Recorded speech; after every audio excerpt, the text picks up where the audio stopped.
Good afternoon, Bluebirds. I'm Cece with Isaac delivering your announcements. Happy birthday to Olivia Faring, Asher Kelly, and Holland Schweitzer. The District Art Show begins tonight. The art show will take place at the high school. There will be artwork for some of our very own middle school students and as well as other students from across the district. So if you have some free time, drop by the high school and check out some of the beautiful artwork. Here is a flyer with all the information. The pieces will be available for viewing tonight from 5 to 7, tomorrow from 5 to 7, and Sunday, April 22nd from 1 to 4. Mark those times on your calendar and make plans to attend. Also, in the news today, former First Lady Barbara Bush will be laid to rest in Texas.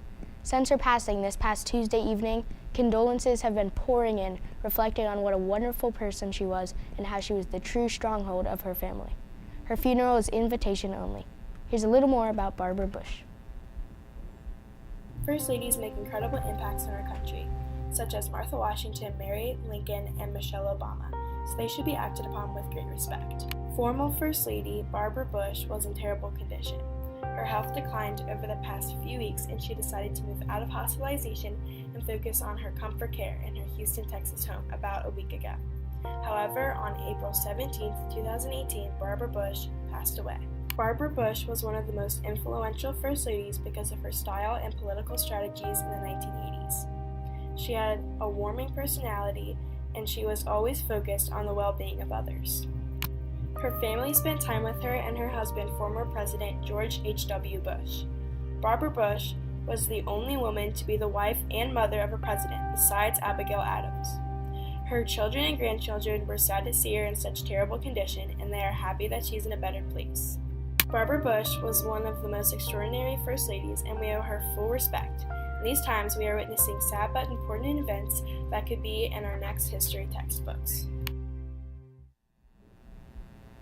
How fortunate our country was to have a First Lady who genuinely cared for people and had a true love for the United States. Sunday is Earth Day. This is an event held every year since 1970 to help support the environmental protection of our planet. Here's a little bit more about our wonderful planet. Earth is the planet we live, work, and play on. Don't you think we should take care of it? Well, April 22nd is your chance. This Sunday is National Earth Day. You can celebrate this day by picking up litter, riding your bike instead of using a cart, or even planting a tree. Worldwide, many events are held to bring awareness to environmental protection and conservation of our species. Help protect Earth on April 22nd and make a difference.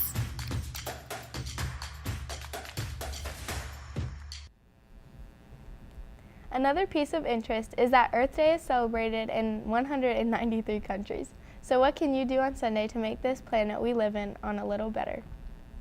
The answer to the calendar clue is Guam. We started off with the hard one. If you want to see the clues are displayed in the library. Congrats to Mrs. Houston and to Victoria Kopasinski for correctly answering the question. You can come to the library for your prize. Now, here's a little more information about the territory of Guam. Across the Pacific Ocean is a tiny island in the Marianas Trench. With a population of 160,000, Guam has an interesting history and a complex future. The primary ethnicity of Guamanians is Chamorro, an Austronesian group similar to other Micronesians in the area. When Magellan arrived, the Chamorros had a rather communal lifestyle and robbed everything Magellan had on board.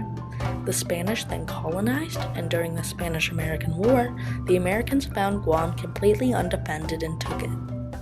During World War II, Japan took Guam and put the Chamorros into concentration camps.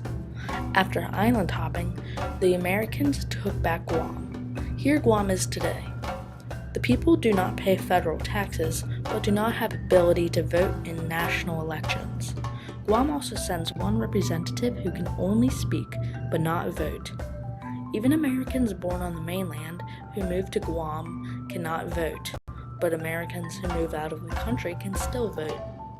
Because of Guam's situation, it is listed under the UN's non-self-governing territories list, meaning they do not have rights that most citizens in America do. Guam is in a strategic place, being a view on nations in Asia, keeping America a major world power. Guam has a large military presence, as Andersen Air Force Base and a large naval base are all stationed on the island. Guam, like Puerto Rico, is on the brink of bankruptcy and has laid off large numbers of state employees. There are two possible ways to solve the problem. One is to become a state, and the other is to become a country. The latter is much harder to perform. But on a brighter note, Guam is a lovely tropical island with bright beaches and light blue water. The future of Guam is unknown, but as of right now, the territory and the Chamorros have an amazing culture, landscape, and history.